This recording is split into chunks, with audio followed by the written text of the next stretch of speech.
नमस्ते दोस्तों, चलते हैं राजस्थान की कला और संस्कृति की ओर। देखो दोस्तों, अपने राजस्थान की कला और संस्कृति में चल रहे थे लोक देवता। लोक देवताओं के अंदर अपन ने पंचपीर पढ़ लिए थे, रामदेव जी पढ़ लिए थे।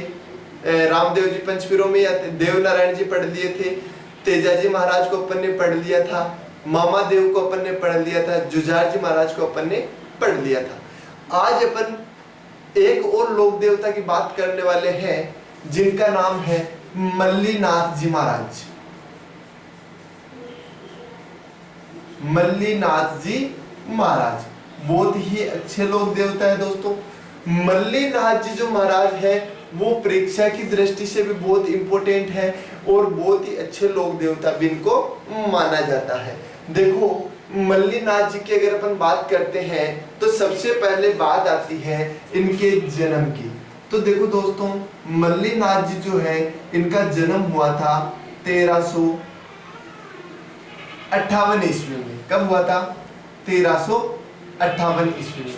अब यदि आपको विक्रम संवत पूछ ली जाए तो आप क्या करोगे? ईस्वी में 57 साल प्लस कर दोगे। तो देखो, अगर इसमें 57 साल प्लस करेंगे तो अपने पास में क्या आ जाएगा? 15 का 5 हासिल लगे, 11 का 1 4 1 1415। अगर आपको विक्रम संवत पूछ ली जाए तो विक्रम संवत क्या हो जाएगी? 1415 विक्रम संवत। और ईस्वी क्या हो जाएगी अपने पास में? 1358 ईस्वी। क्लियर हो गया? देखो आगे अगर अपन बात करते हैं तो इनका जन्म हुआ कहां पर था? तो इनका जन्म यदि आपको पूछ लिया जाए तो इनका जन्म हुआ था दोस्तों तिलवाड़ा, बाड़मेर में। ध्यान रखना, एक और लोक देवता आएंगे अपने पास में, तल्लीनाथ जी। तल्लीनाथ जी और मल्लीनाथ जी, याद रखना, तल्लीनाथ जी का मतलब तय से तय, मतलब तय तय सेम मैच नहीं करना है। जो मल्लीनाथ जी है उनका जन्म हुआ था अपने पास में तिलवाड़ा, बाड़मेर के अंदर। ठीक है, तो इनका जन्म कब हुआ था? 1358 ईस्वी, तिलवाड़ा, बाड़मेर के अंदर हुआ था। ठीक है, आगे अगर अपन बात करते हैं तो इनके पिता का नाम, इनके जो पिता थे उनका क्या नाम था? इनके पिता का नाम था तेड़ा जी। इनके पिता का क्या नाम था दोस्तों? तेड़ा जी। ठीक है, साथ ही साथ में इनके पिता को एक और नाम से बुलाते थे, सकला जी। किस नाम से बुलाते थे? सकला जी। ये लीजिएगा दोस्तों, इनके पिताजी का क्या नाम हो गया? तेड़ा जी। और इनको और किस नाम से बुलाते थे? सकला जी के नाम से बुलाते थे। आगे अपन बात करते हैं इनकी माता की। तो इनकी माता का क्या नाम था दोस्तों? इनकी माता का नाम था जीणा दे। क्या नाम था? जीणा दे। ये लीजिएगा दोस्तों, इनकी माता का क्या नाम हो गया? जीणा दे। क्लियर हो गया? देखो, जन्म 1358 ईस्वी में हुआ था तिलवाड़ा, बाड़मेर के अंदर। पिता का नाम तेड़ा जी हो गया, जिनको सकला जी भी कहते थे, और इनकी माता का क्या नाम हो गया? जीणा दे हो गया। ठीक है, आगे अगर अपन बात करते हैं तो इनके गुरु, इनके गुरु कौन थे भाई? इनकी गुरु का नाम यदि आपको पूछ लिया जाए तो इनके गुरु का क्या नाम है? उग्गम सिंह बाटी। उग्गम सिंह बाटी। इनके गुरु का क्या नाम था दोस्तों? उग्गम सिंह बाटी। क्लियर हो गया? तो इनके गुरु कौन हो गए? उग्गम सिंह बाटी। एक और आता है इनकी पत्नी। इनकी पत्नी कौन थी भाई? इनकी पत्नी थी रूपा दी। इनकी पत्नी कौन थी? रूपा दे थी। ठीक है, ये तो हो गई नॉर्मल सी इनके राशन कार्ड की बातें। जन्म 1358, पिता का नाम तेड़ा जी, माता जीणा दे, गुरु का नाम उग्गम सिंह भाटी, और पत्नी कौन हो गई इनकी? रूपा दे हो गई। हो गई चीज के लिए। ये तो इनका क्या था? एक छोटा सा राशन कार्ड था जिसके बारे में मैंने आपको बता दिया। ठीक है, अब देखो, एक जगह है मालाजाल, बाड़मेर। मालाजाल, बाड़मेर, इस जगह की अगर अपन बात करते हैं तो जो अपने मल्लीनाथ जी है, इन मल्लीनाथ जी का जो प्रसिद्ध मंदिर है वो बना हुआ है। कहां पर? मालाजाल बाड़मेर में। ठीक है, क्वेश्चन यदि आपको पूछ लिया जाए कि मल्लिनाथ जी का मंदिर, प्रसिद्ध मंदिर कहां पर बना हुआ है, तो वो कहां पर बना हुआ है? मालाजाल बाड़मेर के अंदर इनका मंदिर बना हुआ है। ठीक है, और आगे अगर अपन इस मंदिर की बात करते हैं तो इस मंदिर की सबसे बड़ी विशेषता क्या है? ये सर्वधर्म समभाव का मंदिर है। मतलब क्या है इसका? सर्वधर्म समभाव का मंदिर। मतलब ये जो मंदिर है, इस मंदिर के अंदर हिंदू धर्म के लोग भी जाते हैं, मुस्लिम धर्म के लोग भी जाते हैं, ईसाई धर्म के लोग भी जाते हैं। मतलब क्या हो गया कि इनके इस मंदिर के अंदर सभी धर्मों के लोग भाग जाते हैं। उस कारण से इसको क्या कहा जाता है? सर्वधर्म समभाव का मंदिर इसको कहा जाता है। हो गई चीज क्लियर? देख लो, लोक देवता मल्लिनाथ जी, इनकी अगर अपन बात करते हैं तो जन्म हो गया, पिता का नाम हो गया, माता हो गई, गुरु हो गया, पत्नी होगी, और इनका जो प्रसिद्ध मंदिर है वो कहां पर बना हुआ है? मालाजाल बाड़मेर में। और इसको सर्वधर्म समभाव का मंदिर कहा जाता है। क्यों? क्योंकि इस मंदिर के अंदर सभी धर्मों के अनुयायी यहाँ पर जाते हैं, और इसीलिए इसको क्या कहा जाता है? सर्वधर्म समभाव का मंदिर कहा जाता है। ठीक है, इनकी एक और विशेष बात है, ये देवता तो थे ही थे, लोक देवता तो थे ही, लेकिन साथ ही साथ में क्या थे? ये एक योद्धा भी थे। क्या थे दोस्तों? एक योद्धा भी थे। क्वेश्चन पूछ लिया जाए कि लोक देवता के साथ साथ योद्धा भी थे, कौन से लोक देवता थे? तो ये कौन से लोक देवता हो गए अपने पास में? मल्लिनाथ जी हो गए। तो ये देखो, ये जो मल्लिनाथ जी है वो लोक देवता के साथ साथ में योद्धा भी थे। ठीक है, अब देखिएगा, बात करते हैं योद्धा क्यों थे, कैसे थे इस चीज की। इसको मिटा रहा हूं मैं। ये लोक देवता के साथ साथ में योद्धा भी थे। योद्धा क्यों थे? 1378 की बात है। कब की बात है? 1378 की। भाई देखो, बताया जाता है ऐसा, ठाक नहीं था वो पता नहीं, लेकिन 1378 की बात है। आपने नाम सुना होगा फिरोज शाह तुगलक। फिरोज शाह तुगलक कौन था भाई? ये था दिल्ली का शासक। फिरोज शाह तुगलक कहां का शासक था? दिल्ली का शासक। ये कहा जाता है कि मल्लिनाथ जी ने 1378 के अंदर फिरोज शाह तुगलक, जो कि दिल्ली का शासक था, उसको युद्ध के अंदर हराया था। ठीक है, क्या कब? 1378 के अंदर। ध्यान रखना, इतिहास के अंदर अलग चीजें आती हैं और अपने कल्चर के अंदर कुछ अलग चीजें बताई जाती है, तो अपने किसी को भी झुठला नहीं सकते हैं, किसी को भी झूठा नहीं बता सकते हैं। इसलिए मैं आपको बता रहा हूं कि ये लोक देवता के साथ साथ योद्धा भी थे। किस कारण से? एक तो ये माना जाता है कि 1378 में इन्होंने क्या किया था? फिरोज शाह तुगलक, जो कि दिल्ली का शासक था, उसको हराया था। ठीक है, आगे अगर मैं बात करता हूं तो एक और शासक था निजामुद्दीन। निजामुद्दीन ये जो है, ये मालवा का शासक था। अब इसकी सन तो नहीं बताई जाती है कि कब हराया था, लेकिन निजामुद्दीन जो है वो मालवा का शासक था।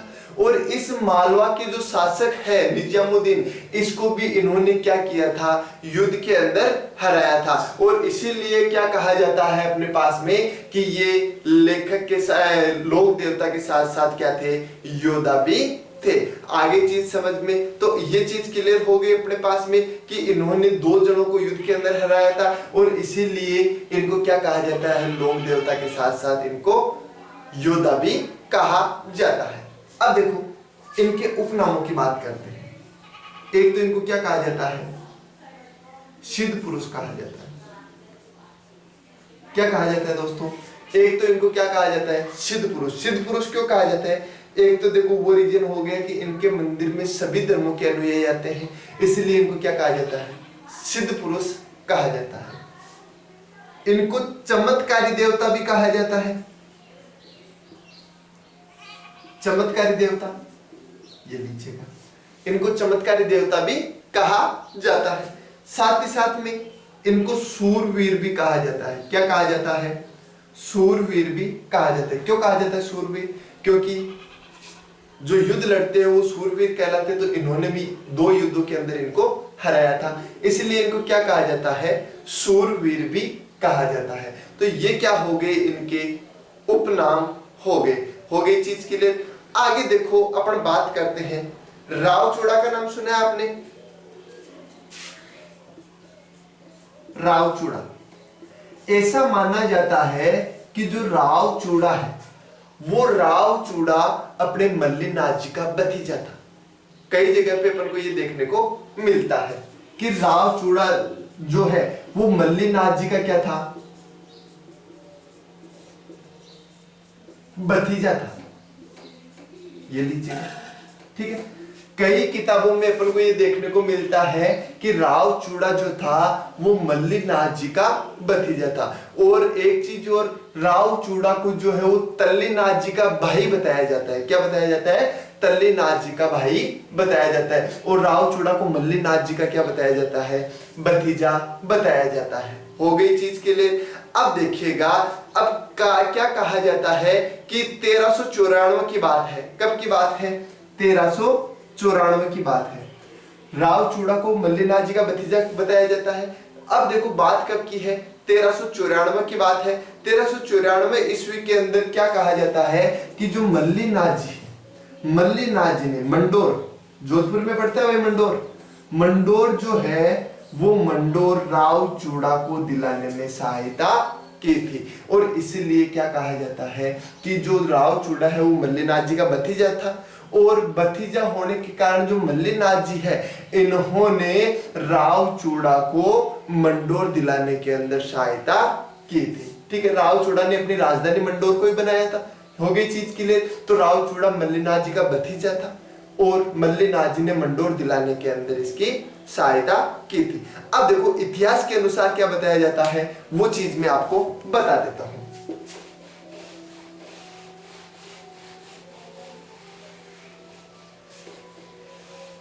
इतिहास के अंदर यह बताया जाता है कि एक प्रतिहार वंश का शासक था इंदा सरदार।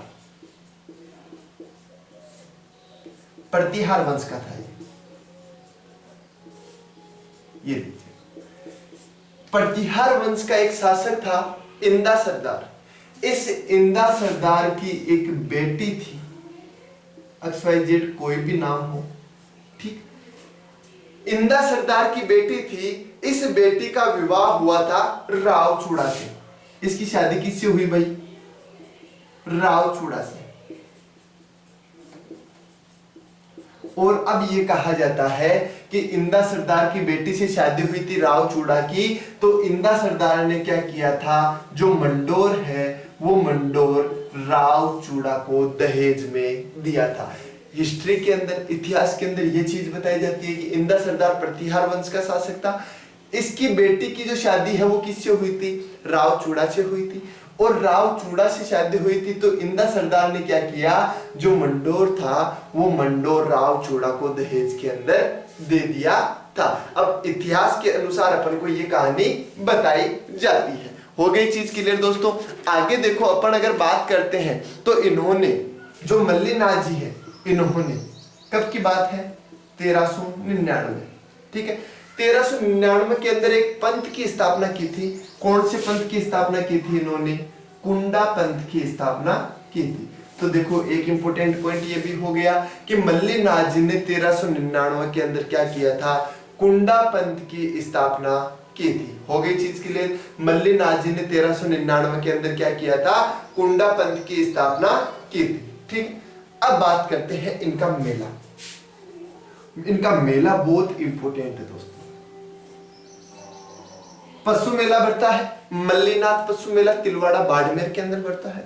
देखो सबसे पहले अपन बात करते हैं तो इनका मेला बढ़ता कितने दिन तक है दोस्तों? इनका मेला बढ़ता है 15 दिन तक। कितने दिन तक बढ़ता है? 15 दिन तक। कहां से कहां तक? देखो इनका मेला जो है वो बढ़ता है चैत्र कृष्ण एकादशी से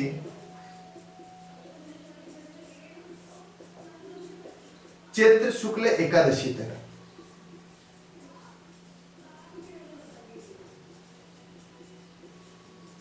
इनका जो मेला है वो चैत्र कृष्ण एकादशी से चैत्र शुक्ल एकादशी तक बढ़ता है। मतलब टोटल कितने दिन तक चलता है ये? 15 दिन तक इनका मेला बढ़ता है। कहां पर बढ़ता है भाई? तिलवाड़ा बाड़मेर के अंदर इनका ये मेला बढ़ता है। ठीक है, आगे अगर अपन बात करते हैं तो ये जो मेला है वो लूणी नदी के किनारे बढ़ता है। कौन सी नदी के किनारे? लूणी नदी के किनारे बढ़ता है। इनका जो मेला है वो कौन सी नदी के किनारे बढ़ता है भाई? लूणी नदी के किनारे बढ़ता है। अब तीसरी चीज इसकी ये आती है कि इसको राजस्थान का सबसे प्राचीन मेला माना जाता है। प्राचीन का मतलब राजस्थान का सबसे पुराना पशु मेला किसको माना जाता है? मल्लीनाथ पशु मेला तिलवाड़ा बाड़मेर को माना जाता है। तो राजस्थान का सबसे प्राचीन मेला कौन सा हो गया अपने पास में? मल्लीनाथ पशु मेला तिलवाड़ा बाड़मेर हो गया। और साथ ही साथ में अगर अपन बात करते हैं तो ये जो मेला है वो एक तो थार पारकर